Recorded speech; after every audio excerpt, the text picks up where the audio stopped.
Rowan and Martin hid the truth. Now discover how I got the last laugh. Even today, all these years later, few people seem to realize that throughout the filming of their hit TV show from 1968 to 1973, Dan Rowan and Dick Martin filmed TV commercials for, now get this, a little known, tiny little drugstore in Reno, Nevada called Keystone Al Rexall Drugs. Why did they do that? They didn't film commercials for any other business.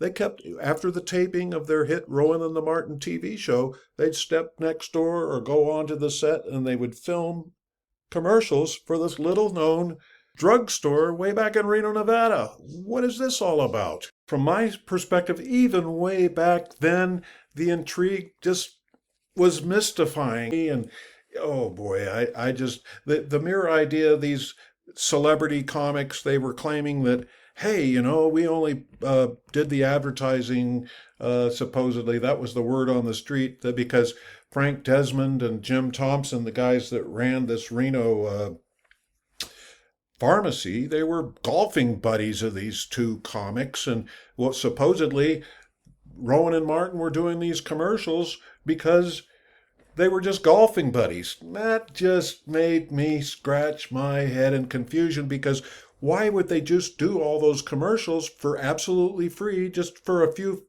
fellas that happen to be golfing buddies? Like I say, the guys' names were Frank Desmond and Jim Henderson. And what did they have to do with all this?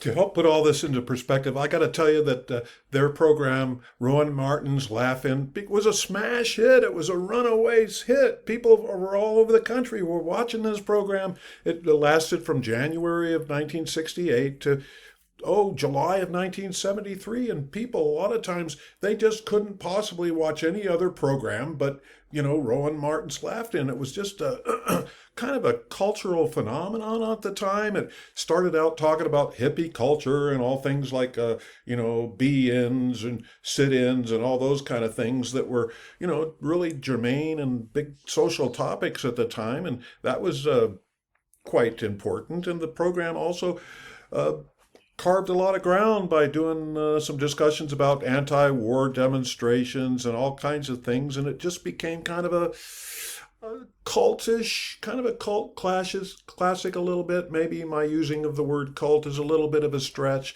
but in any event, after a lot of these programs were taped and broadcast down in from the LA studios, what happened? Well, Rowan and Martin went to film the commercials for the little tiny Reno pharmacy. What?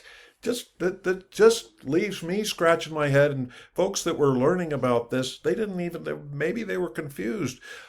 Goodness knows in the Reno market, boy, people would watch that program and they'd flock down to the pharmacy. And these guys supposedly were doing it for their golfing buddies.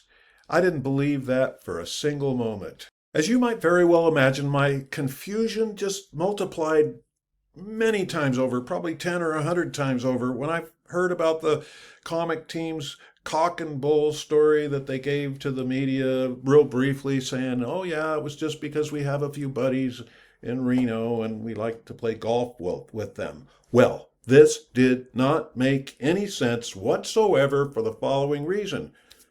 Rowan and Martin rarely visited the Reno area, so therefore they could hardly see their supposed golfing buddies.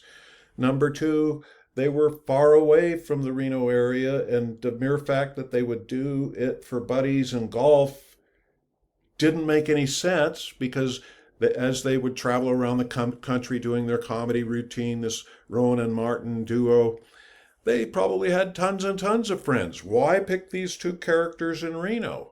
Now, I think the characters in Reno, these two fellas, Desmond and Thompson, they had a great positive reputation then, and they still do now, long after their passing from this earth. But I needed to look into this even more, because if the press was going to be fooled by this cock and bull story, I wasn't going to be fooled at all. Like, a lot of my viewers already know that I was a journalist for maybe 25 years for newspapers, and then after that I spent probably 20, 25 years as a prolific ghostwriter of books. My name never appeared on any of the books, but I'm kind of experienced, as you could think, might have been, and I'm quite used to looking into this kind of thing. And I was convinced I was going to nail the truth to what they were actually doing on this thing. The more I poked my curious nose into this situation, the more intrigued I became. It was just so goofy. I could picture these two characters, Rowan and Martin, down in their Hollywood headquarters out on the patio, just drinking a little booze and just laughing amongst each other and saying, ha ha ha, hey, we got them all fooled. Nobody needs to know why we really filmed these commercials. We're having a fun. Hey, look it, we were even voted as like one of the hottest comedy shows of all time. Yeah, we've got it made. And I'm not saying that these two guys were sinister. There was nothing sinister about what they were doing. It was totally innocent fun, but it was kind of to protect. They were protecting somebody by doing, and I don't know why, and I'm going to tell you why they were protecting somebody, but they were getting quite a laugh about what they were doing right there. And I'm going to kind of slow down just a brief moment to tell you what happened and why it happened, and then I'm going to go into further explanations to see how I nailed down all this information so that I got it down. I was able to get the last laugh. Just about every great mystery worth talking about includes lost evidence that's necessary to put all the pieces to the proverbial puzzle together, and this case was no different. Early in my investigation, I discovered that the canisters of the television commercials that featured Rowan Martin for the Reno drugstore had been discarded by all the TV stations in the Reno market that had once aired those spots. But I refused to give up because I wanted to get the evidence and I wanted to get the real story on this mystery. In actuality, Rowan and Martin, each one of those men, they were geniuses. They were geniuses beyond our belief and imagination. What I'm trying to say is each of these men was a high IQ individual. And sadly, in the late 1950s, as my investigation concluded, I determined that they ran out of cash. They had their struggling times, like many young budding comedians, and they were dead broke. They didn't have a penny to their name, and to top all that out, their old jalopy car broke down right off the highway, U.S. Highway 40 in Reno, Nevada.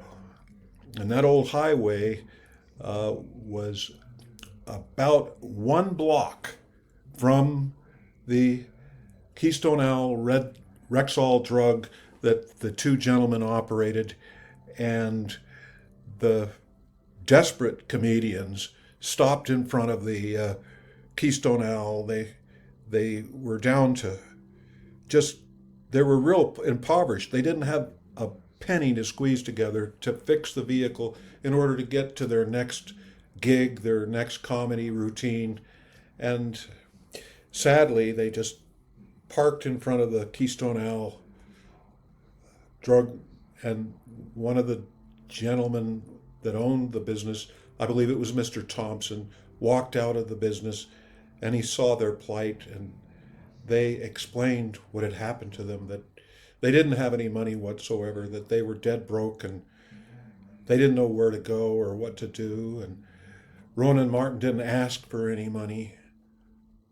But then Mr. Thompson pulled out Mr. Thompson's wallet from Mr. Thompson's pocket, and he handed Rowan Martin $100 in cash. And you got to figure in the late 1950s, that was a lot of money. And so from there on, Rowan Martin were eternally grateful, because it was as a result of that one gift. And I need to say that Mr. Thompson did not require any repayment. He was just doing it as a gift. He gave the money as a gift. But Rowan Martin, as we all know, their career thereafter blossomed. It blossomed in a wonderful and generous way. And they were always appreciative of what the gentleman from the Keystone Owl Rexall drug had done for them.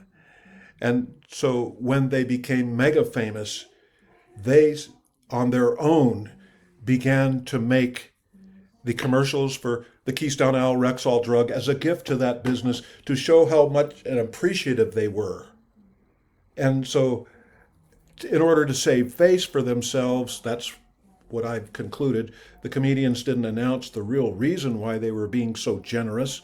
The real reason was they were showing their appreciation for the generosity of others that was shown toward them. And so they were so grateful. They were grateful for the remainder of their lives, Rowan and Martin. And their friendship with the gentleman, both gentlemen that owned the Keystone Owl Rexall drug, continued. And they always appreciated, they being the Rowan and Martin, they always appreciated from the bottom of their hearts, because they would never have had the illustrious career that they had. They would never have gained the international fame that they received. None of that would have been possible if not for the generous gift of the gentleman from the Keystone Owl Rexall drug, because the pair would not have been able to make their next gig and keep going as they did for always. And in order to save face for themselves, they didn't want to say to the public that they were broke, Rowan and Martin. They didn't want to say that they were broke. You got to remember that in the 1960s, it was a different time, the 1950s and 1960s. It was kind of a, the public kind of scorned people that were broke to a degree, more so, I believe, than the public treats people that are impoverished now. A lot of us are kind to homeless people that we see. You know, we've all seen those kind of people, people in that condition. I'm not referring to those kind of people. I'm referring to people that are undergoing that kind of personal plight, that financial hardship.